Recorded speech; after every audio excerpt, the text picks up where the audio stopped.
안녕하십니까. 공인중개사법 실무 장석태입니다. 자, 오늘은 입문자료 22쪽 8번 개시 의무부터 하겠습니다. 지난 시간에 저희가 금지행위까지 공부를 했습니다. 해서는 안 되는 금지행위 7개 7금지 공부를 했죠. 자, 오늘은 개시 의무입니다. 개시 의무는 간단합니다. 말 그대로입니다. 개시한다는 말이 잘 보이는 곳에 걸어놓거나 붙여놓는다 뭐 이런 뜻이죠. 중개사무소 잘 보이는 곳에 게시하여야 되는 서류가 4가지가 있습니다. 그 4가지를 등수보자라고 써놨죠. 등수보자라고 써놨습니다. 등은 등록증을 말합니다. 수는 중개보수입니다. 그리고 보는 보증 관련 내용입니다. 그리고 자는 자격증입니다. 자, 그래서 거기 써져 있는 것처럼 등록증 원본, 자격증 원본, 중개보수 실비율 한도표, 보증 설정 증명 서류 이렇게 4가지를 잘 보이는 곳에 계셔야 되고 위반하게 되면 100만 원이야 과태료 처분 대상이 됩니다. 여기서 이제 시험에 자주 나오는 건 딱 2가지입니다. 첫 번째는 원본이라는 표현입니다. 과거에는 사본을 게시하면 됐거든요. 그런데 지금은 보다 분명히 하자 원본을 게시하는 겁니다. 원본. 자격증 원본, 등록증 원본 게시 의무가 있다. 사본 아닙니다. 또 하나 시험에 자주 나오는 포인트는 뭐냐면 소속 공인중개사의 자격증도 원본을 게시해야 된다는 점입니다. 그 소공이 고용인 소공이든 또는 분사무소의 소공이든 또는 법인의 소공이든 또 무한책임 사원 임원인 소공이든 묻지 않습니다. 모든 소공의 자격증 원본을 게시할 의무가 있다는 점, 그렇게 2가지가 자주 출제되는 포인트니까 주의하시기 바랍니다. 자, 이어서 9번으로 갑니다. 교육으로 가봅시다. 교육에는 몇 가지가 있습니다. 실무교육이 있고요. 연수교육, 직무교육, 사고예방교육 이렇게 우리 법령에는 총 4가지 교육이 있습니다. 그 중에 하나씩 알아봅니다. 먼저 첫 번째 실무교육부터 공부를 해보겠습니다.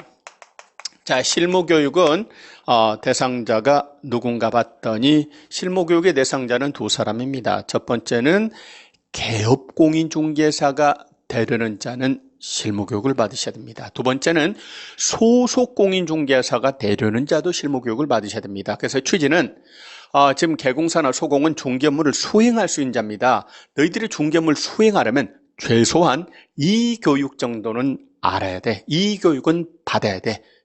반드시 알아야 되는 업무 수행을 위하여 필요한 기초교육이다. 이렇게 보시면 돼요. 자, 실무교육을 받으셔야 됩니다. 조문에 이렇게 말합니다. 자, 먼저 등록을 신청하려는 자입니다. 등록 신청인께서는 그렇습니다. 등록 신청일을 기준으로 해서 이때는 등록 신청일이 기준일이 되겠죠. 등록 신청일을 기준으로 해서 등록 신청일 전 1년 이내에 시도지사가 실시하는 실무교육을 수료하셔야 됩니다. 등록 신청일을 기준으로 해서 역산해서 따지시면 됩니다. 언제 받으셨나? 3달 전에 받았어요. 그럼 또 받을 필요가 없어요. 등록 신청일을 기준으로 해서 물어봅니다. 언제 받으셨어요? 그랬더니 1년 6개월 전에 받았습니다. 그러면 다시 받으셔야 됩니다. 등록 신청일 전 1년 이내에 시도지사가 실시하는 실무교육을 받으셔야 한다 그 말입니다. 자, 그런데 안 받아도 되는 경우가 있습니다. 지금 보니까 이 양반께서 뭐를 하셨나요? 중개업을 하시다가 폐업을 하셨어요. 중개업을 하다가 폐업을 하셨습니다. 폐업하고 집에서 놉니다. 1달, 2달, 3달 놀고 있습니다. 돈 벌어랍니다. 그래서 다시 폐업을 했다 마음을 바꿔서 다시 등록을 신청합니다. 자, 이때 폐업일로부터 1년 이내에 등록을 신청할 때는요, 현업을 했던 노하우가 살아있는 거예요. 1년 이내에 등록을 신청하는 경우에는 또 받을 필요가 없어요. 노하우가 살아있다 그 말입니다. 또는 이 양반이 뭐 하시던 분이냐면 소속 공인중개사로서 근무하시던 분이에요. 그런데 그만두셨어요. 그만두시면 종료신고를 하셔야 됩니다. 종료일로부터 10일 이내 종료신고를 하셔야 됩니다. 그 종료신고를 했어요. 그리고 집에서 놉니다. 소공하다가 접고 집에서 놉니다. 그런데 내가 차라리 직접 등록을 신청해서 업자가 대서중개업을 하는 게 더 낫겠다. 이런 판단을 했어요. 그래서 종료신고일로부터 이 경우도 마찬가지입니다. 노하우가 얼마간은 살아있느냐? 1년간은 살아있습니다. 만약에 1년 이내에 등록을 신청하는 경우라면 실무교육을 받지 않으셔도 됩니다. 현업을 했을 때 노하우가 살아있다. 이렇게 보시면 돼요. 자, 그러면 같은 논리로 봅니다. 이번에는요, 누굽니까? 소공이 되려고 하는 자입니다. 소공이 되려고 하는 자도 실무교육을 받으셔야 됩니다. 그러면 소공이 되려는 자는 기준일이 언제가 될까요? 고용신고일이 기준일이 되겠죠. 고용신고일을 기준으로 해서 고용신고일 전 1년 이내에 그렇습니다. 시도지사가 실시하는 실무교육을 받으셔야 됩니다. 소공의 경우에는 고용을 하면 고용신고를 하도록 되어 있습니다. 고용신고일 전 1년 이내 시도지사가 실시하는 실무교육을 받으실 것. 근데 이때도 마찬가지입니다. 만약에 이분께서요 안 받아도 되는 경우가 있습니다. 이분께서 이번에는 뭘 하셨나요? 업을 하시다가 폐업을 하셨어요. 기업공인중개사 했다 그 말입니다. 업을 하다가 장사가 안 돼서 폐업을 한 개공사입니다. 그리고 집에서 놉니다. 자, 그런데 아무리 생각해도 나는 사장 체질이 아니야. 차라리 그냥 소공으로 근무하는 게 속 편하겠다. 자, 이렇게 마음을 먹고 폐업일로부터 하던 중개업을 폐업을 하고 1년 이내에 그렇습니다. 1년 이내에 다시 고용신고를 하고자 합니다. 1년 이내에 고용신고를 하고자 합니다. 이때는 또 받으실 필요가 없습니다. 또는 마찬가지 논리입니다. 양반께서요 소공으로 근무하다가 그만두셨다고요.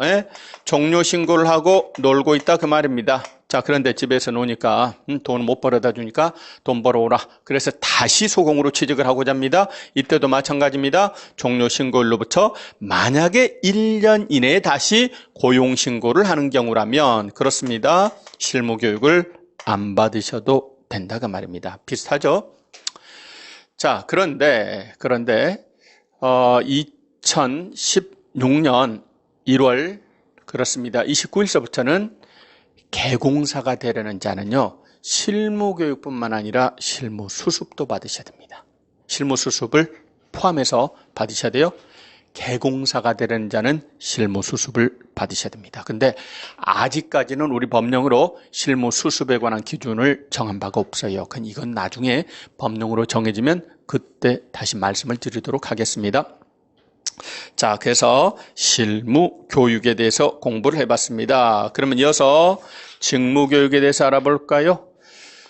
직무교육은 누가 받느냐면 보조원이 되려는 자가 받습니다. 보조원도 마음대로 되는 게 아니에요. 교육 받으셔야 돼요.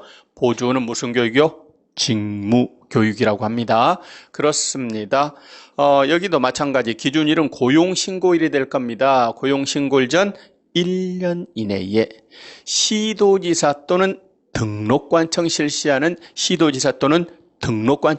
직무교육을 받으셔야 됩니다. 지금 교육은 전부 다 시도지사의 권한인데요. 직무교육은 등록관청도 실시할 수 있습니다. 그렇습니다. 자, 그런데 마찬가지 논리입니다. 제가 보존 하다가 그만뒀어요. 그만두고 집에서 놉니다. 그런데 다시 보존을 하고자 합니다. 이때도 마찬가지입니다. 노하우가 살아있다고요. 1년 이내 다시 고용신고를 하고자 할 때는 그때는 직무교육을 안 받으셔도 되는 겁니다. 다 논리는 비슷하죠? 비슷합니다. 자, 이어서 동백이 4번 연수교육으로 갑니다.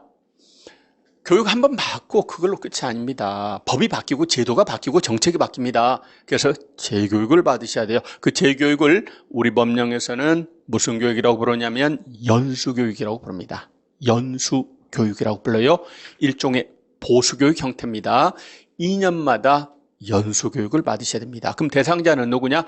실무교육을 받으셨던 그분들이 2년마다 연수교육을 받아주셔야 되는 겁니다. 그렇습니다. 자, 이어서 동블랙이 5번으로 가서 보면 교육지침 마련 시행이라고 하는 말이 있지요. 교육지침을 마련하여 시행하셔야 됩니다. 이런 게 있어요. 지금 보니까 실무교육, 직무교육, 연수교육 전부 다 시도지사입니다. 근데 시도별로 서로 교육의 폭과 내용이 다를 수 있습니다. 그래서 누구는 어떤 시도에서는 많이, 어떤 시도에서는 적게 이렇게 교육을 시킵니다. 뭔가 나름대로 지침을 마련할 필요가 있다. 그래서 국토교통부 장관께서는 국장께서는 실무 직무